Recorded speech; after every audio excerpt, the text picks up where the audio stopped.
Hoy en Mujeres de Ley, Alda Facio Montejo. Licenciada en Derecho en la Universidad de Costa Rica con la primera tesis con perspectiva género-sensitiva que se desarrolló en dicha facultad. Obtuvo un posgrado en Derecho Comparado por la Universidad de Nueva York. Ha integrado diversos grupos de expertas en materia de derechos humanos de las mujeres, como Comité Latinoamericano para la Defensa de los Derechos de la Mujer, CLADEM, y Caucus de Mujeres por una Justicia de Género en la Corte Penal Internacional. Única latinoamericana nombrada por ONU como relatora especial en el Grupo de las Naciones Unidas sobre la cuestión de la discriminación contra la mujer en la legislación y en la práctica 2014. Directora del programa Mujer, Justicia y Género de ILANUD, cofundadora y directora académica del Instituto de Derechos Humanos de las Mujeres, WHRI, por sus siglas en inglés. Ha llevado a cabo cientos de capacitaciones para funcionarios judiciales, policiales y penitenciarios en América Latina, lo mismo que para organizaciones de mujeres y la sociedad civil en todo el mundo. Enseña Derechos Humanos y Género en la Universidad para la Paz de las Naciones Unidas en Costa Rica y en la Universidad de Toronto, Canadá. Autora de varios libros y cientos de artículos en materia de derechos de las mujeres, entre los que sobresalen Cuando el género suena cambios trae y Hacia otra teoría crítica del derecho. Conferencista internacional destacada, ingresó a la Galería de la Mujer del INAMU en 2015. Hola, ¿cómo están? Gracias por acompañarnos en Mujeres de Ley, un programa especial de Canal UCR en alianza con el proyecto de investigación Sexismo, Derecho y Academia del Instituto de Investigaciones Jurídicas de nuestra universidad. Les habla Giselle Boza. Para mí es un gusto darle la bienvenida a nuestra invitada de hoy, la distinguida jurista Alda Facio Montejo. Doña Alda, un gusto tenerla con nosotras. Muchas gracias, un gusto estar aquí. Doña Alda, usted sin duda es referente internacional en la promoción, la defensa y la ampliación de los derechos humanos de las mujeres. Además de que tiene una vastísima experiencia en el ejercicio del derecho desde una perspectiva feminista. A estas alturas de su vida, ¿cómo se autopercibe? ¿Qué le ha dejado esta lucha a nivel nacional y a nivel internacional? Hoy son tantas cosas.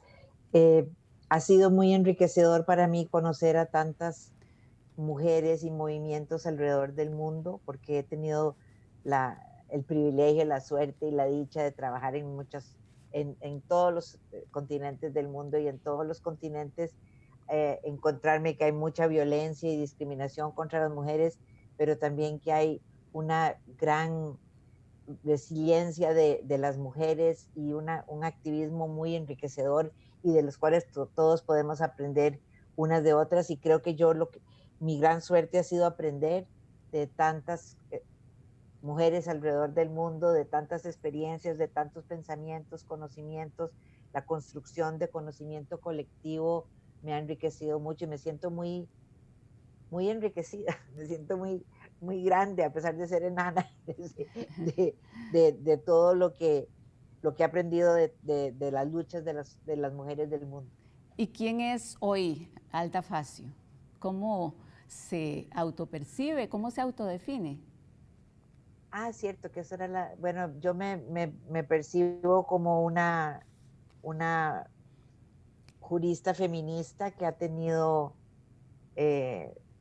la suerte de ser escuchada en muchos espacios, y también de ser visionaria, que yo empecé a trabajar en cosas que siempre son como 10 años después, pues, son aceptadas, ¿verdad? Yo empecé a trabajar, a criticar el derecho, a hacer una crítica por androcéntrico, y no fue como hasta 20 años después que me empezaron a invitar y a dar pelota, como dicen aquí en Costa Rica, por los pensamientos y los escritos que yo había hecho, y la metodología que yo diseñé, que ahora es utilizada en muchísimas escuelas judiciales de América Latina y de África, y también en Europa.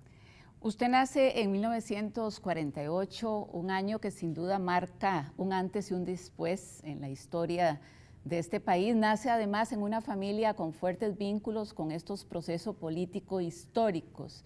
¿Cómo le marca a su familia ese contexto en sus primeros años para posteriormente definirse por el derecho y sobre todo por el derecho desde esa perspectiva feminista?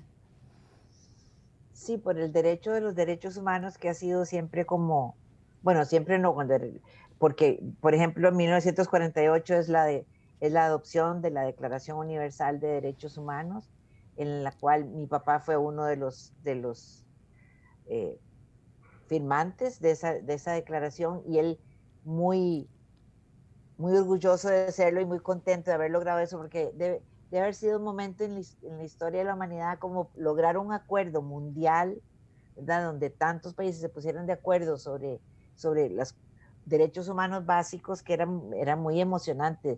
Creo que debe haber sido igual de emocionante que cuando logramos que las mujeres nos declararan humanas en la conferencia de Viena de 1993. Entonces, mi papá siempre nos hablaba de la declaración, y me acuerdo desde que tenía 4 años o algo así, yo pensaba, cuando yo sea grande voy a trabajar en la declaración, porque no tenía muy claro qué era, pero yo pensaba, bueno, yo voy a ser así de feliz.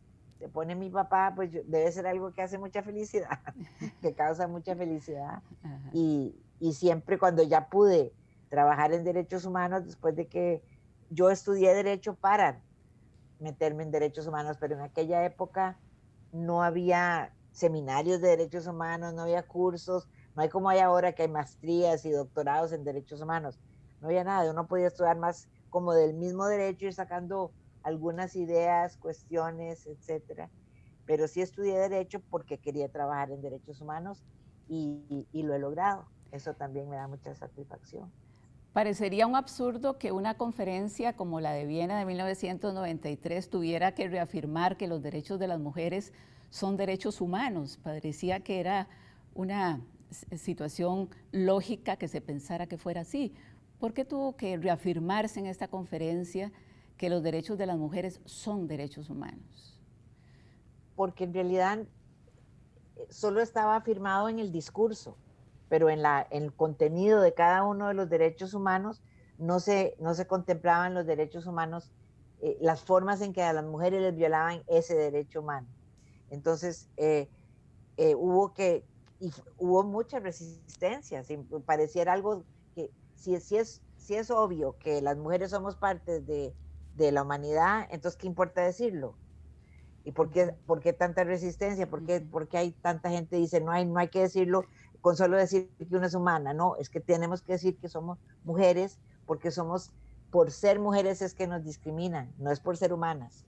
Entonces tenemos que reafirmarnos como humanas, mujeres, y que se diga, y lo que dijo la conferencia fue que los derechos de las mujeres eran derechos humanos. Y tan no era así que la CEDAW, el Comité CEDAW, no sesionaba con el resto de los comités de derechos humanos en Ginebra, sino que sesionaba y era servido por otra división de Naciones Unidas que se llamaba la División para el Adelanto de las Mujeres. Entonces no estábamos cubiertas por los principios de derechos humanos, que es tan importante para nosotras, ¿verdad? Que se entienda todo lo que nos pasa a nosotras, que nos pasa como seres humanas discriminadas por ser mujeres.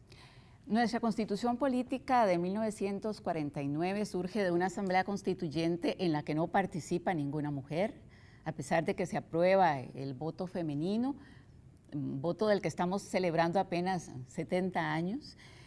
Usted se incorpora a la vida académica en los años 60, 70.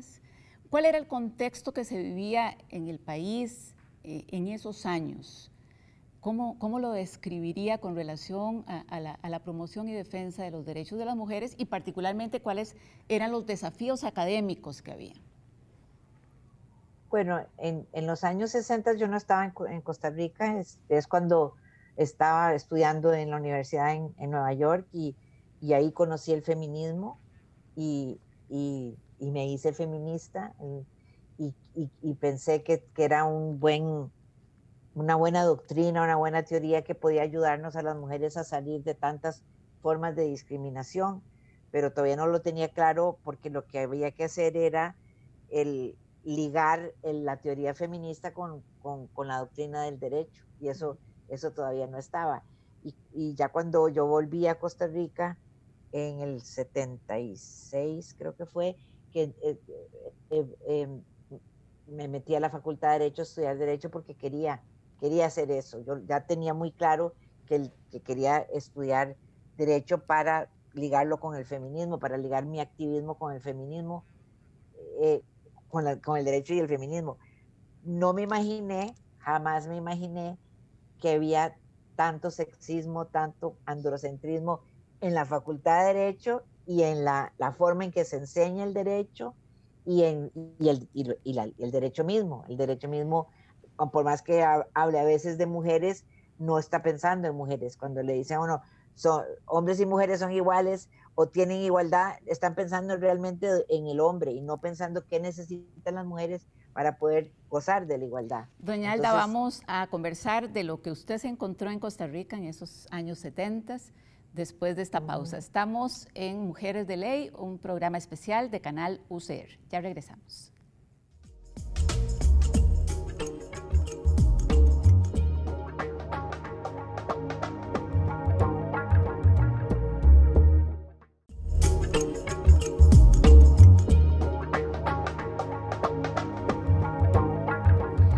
Estamos en Mujeres de Ley, un programa especial de Canal UCR en alianza con el proyecto de investigación del Instituto de Investigaciones Jurídicas de la Universidad de Costa Rica, Sexismo, Derecho y Academia. Nuestra invitada hoy, la jurista feminista Alda Facio Montejo, a quien nos da mucho gusto de tenerla con nosotras. Doña Alda, ¿cuál era esa vivencia en las aulas universitarias de la Facultad de Derecho en los años 70? ¿Qué caracterizaba la enseñanza del derecho? Particularmente, ¿cuál era, digamos, la base de la enseñanza del derecho en ese momento? Bueno, no sé, es que no se cuestionaba ni la forma de enseñar derecho en aquella época era como muy autoritaria, ¿verdad? Esto es lo que dice el profesor y una no puede cuestionar ni hacerle preguntas como de su opinión, sino que la opinión era la ley, ¿verdad? Y yo me acuerdo a veces discutir con profesores que yo les decía, pero yo no lo leo, aún el código no lo leo así, lo leo si uno lo lee junto con la Declaración Universal de Derechos Humanos, le da otro sentido al código y claro, no les caía muy bien a los profesores que estaban acostumbrados a que ellos dan cátedra y no hay que discutir nada. Eso ha cambiado muchísimo en las universidades, ¿verdad? Donde los estudiantes pueden cuestionar, lo que piensa es importante. Y me acuerdo el primer examen que yo hice en el curso de introducción al estudio del derecho, se llamaba así, que una pregunta era, creo que era la única pregunta que decía, ¿es el derecho un arte o una ciencia? Y yo pensé, ay, qué buena pregunta, si puedo reflexionar y decir todo lo que pienso. Entonces yo, bueno, es un arte porque es así, pero también es una ciencia por esto y todas las razones. Y el profesor me puso así una X y me dijo, nadie le preguntó su opinión. Usted lo que tiene que haber escrito era qué decían los diferentes autores que habíamos leído durante el trimestre. Y entonces yo quedé pasmada porque yo no estaba acostumbrada a estudiar así. Ya yo había estudiado en la Universidad de Nueva York y era, más bien si uno decía, repetía como lora, le iba mal en el examen, había que interpretar y analizar lo que había leído, pero aquí todavía era muy, muy así. Y además había todo ese, generalmente va junto el autoritarismo con el sexismo, ¿verdad? De que lo que usted piensa no nos interesa, especialmente si es mujer, y entonces tiene que repetir lo que han dicho los señores que nunca ni hablaban, que no les llegaba a uno nada porque no hablaban de la realidad de las mujeres. Usted hizo Pero la primera tesis de la Facultad de Derecho con una perspectiva de género, ¿no es así? hice la primera tesis en Nueva York, en Nueva York, con perspectiva de género, pero aquí creo que, bueno, la mía es con perspectiva de género, obviamente, pero no sé si es la primera, no sé, ya no sé, no me recuerdo porque yo creo que la hice después de algunas, pero no puede ser que sea la primera. La verdad es que yo tengo pésima, hace tanto tiempo, pero lo importante es que es como demostrar que sí se puede decir mucho, ¿verdad? Porque muchos profesores piensan que si uno habla de discriminación o del androcentrismo en el derecho en sí, que con solo que diga eso ya no tiene que decir nada más, ¿verdad? Es como que no ven que es todo una filosofía que se construye el derecho a partir de que existan seres humanos diferentes, o que uno construya el derecho a partir de creyendo que hay un sujeto que representa a todo el mundo. El derecho que se construye es muy diferente. Claro, doña Alda, usted también ha sido pionera en la producción de algunos textos base que aportan a este pensamiento crítico, la teoría crítica del derecho, que digamos irrumpe en un momento en que no se hablaba de este tema. Luego que esa teoría crítica fuera feminista, textos como Cuando el género suena, cambios trae, de 1992, hacia otra teoría crítica del derecho en 1999, que han resultado básicos para la enseñanza del derecho. ¿Usted cree que se han dado cambios a partir de esto? ¿Podríamos hablar ahora de que se ha transformado la enseñanza del derecho en la Universidad de Costa Rica y también, digamos, en otros espacios académicos a nivel nacional e internacional? Sí, yo sí creo que sí, por eso decía antes que la metodología que yo diseñé en ese libro, Cuando el género suena, cambios trae, ha durado mucho, pero ahora es casi que es un libro de texto en muchísimas universidades de América Latina, y todos los estudiantes, no solo las mujeres que les interesa eliminar el sexismo, sino que tienen que estudiarse el texto de la metodología desde antes. Y eso claro que te cambia un poco. Yo no estoy diciendo que que te va a cambiar y transformar totalmente, pero si una aprende a cuestionar, que es lo que trato con el libro también, de cuestionar y de preguntarse dónde están las mujeres, de qué mujer estoy hablando, qué estereotipos existen, todo eso te va ampliando la mente y le va sirviendo a todos los otros grupos discriminados, ¿verdad? Es que cuando tomamos a la mujer, al sujeto mujer, tenemos que tomar al sujeto mujer que es discriminada por muchas otras razones, además del género, ¿verdad? Está la raza, la etnia, la edad, la discapacidad, y todo eso tenemos que estar pensando. Cuando pensamos en mujeres, no pensamos en una mujer universal, pensamos en toda la diversidad de mujeres, y eso enriquece a todos los grupos discriminados y le favorece a todos los grupos discriminados. ¿Considera que se han dado cambios en las mallas curriculares de las carreras de derecho, precisamente orientado, digamos, hacia esta transformación?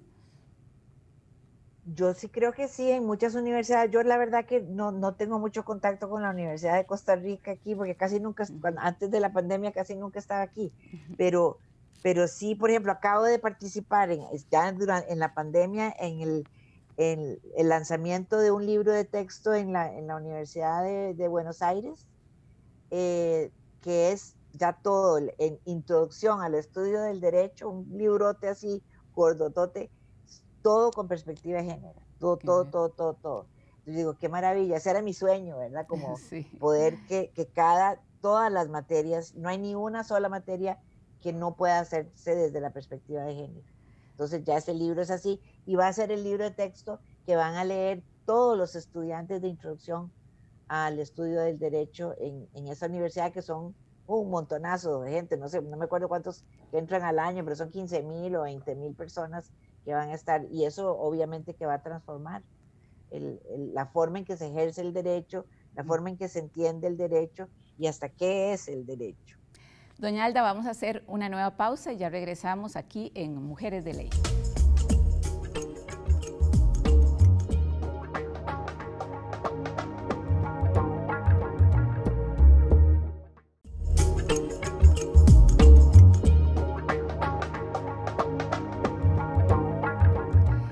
Alda Facio Montejo, jurista feminista, nuestra invitada hoy en Mujeres de Ley. Doña Alda, hemos conversado acerca de la enseñanza del derecho, pero también como sociedad a veces se nos olvida cuál ha sido el papel, el rol de la mujer en el derecho, particularmente en las instituciones de carácter jurídico. Por ejemplo, se nos olvida que las mujeres no podían ser testigos en juicio o que se requerían los testimonios de varias mujeres para equiparar el valor de la declaración con una declaración del hombre. No podía practicarse la esterilización de la mujer si no era con la autorización del marido. No estaba reconocida la violación dentro del matrimonio y en el caso de la infidelidad como causal de disolución del vínculo matrimonial, al hombre se le permitía que fuera infiel siempre y cuando lo hiciera de manera discreta, cosa que a la mujer no se le permitía. Mi pregunta es, ¿ha cambiado esa base patriarcal de las instituciones jurídicas? Bueno, muchas de esas estaban codificadas, ¿verdad? Esa forma de hacer derecho estaba codificado y estaba castigado el adulterio de la mujer, más no del hombre, y las otras cosas que usted mencionó, y eso estaba en la ley en sí. Eso en casi todos los países de nuestra región ha cambiado, ¿verdad? No dice que la mujer gane la mitad del sueldo que el hombre, no dice que las mujeres no pueden trabajar en ciertos trabajos, no dice que las mujeres no tienen derecho a firmar un préstamo, etcétera, pero sigue siendo, aunque ya las leyes son más igualitarias o menos discriminatorias, en la mentalidad de la gente que le toca implementar y aplicar el derecho, sigue habiendo muchísimos androcentrismo y estereotipos. Y precisamente ayer leía una sentencia de una jueza, y para que se sepa que machistas pueden ser mujeres y hombres, ¿no? Porque además están formadas en una facultad de derecho, pero de una jueza una jueza penal, que encontró que no había violación, que no hubo una violación sexual contra una mujer porque ella era muy grande y él muy chiquitillo, y que entonces que un hombre tan pequeño no pudo haber violado a una mujer que además era europea y el hombre era indígena y era pequeñito y no pudo verla, a pesar de que él tenía una pistola. O sea, eso lo obvió, y nada más siguió pensando en que él era más chiquito que ella y que ella no parecía una víctima. O sea, que no lloró cuando dio el testimonio, no, nada más estaba más brava que enojada, que triste. Entonces a la jueza le pareció que una mujer que de verdad hubiera sido violada estaría llorando. Y eso no está en ningún código, pero eso es lo que pasa, y pasa muchísimo. A nosotros, yo ahora que estoy en el grupo de trabajo sobre la discriminación contra las mujeres, nos llegan muchos casos de sentencias alrededor del mundo con estereotipos increíbles, ¿verdad? Y en algunos países donde ni siquiera puede la mujer. Una mujer es acusada de haber hecho algo, digamos, de robarse algo, y no puede ser testigo a favor de ella ninguna otra mujer, solo un hombre puede ser testigo todavía. Entonces vemos muchos casos así de mujeres que están pasando, que están en la cárcel ahora simplemente porque lo que ellas digan, su voz no es creída.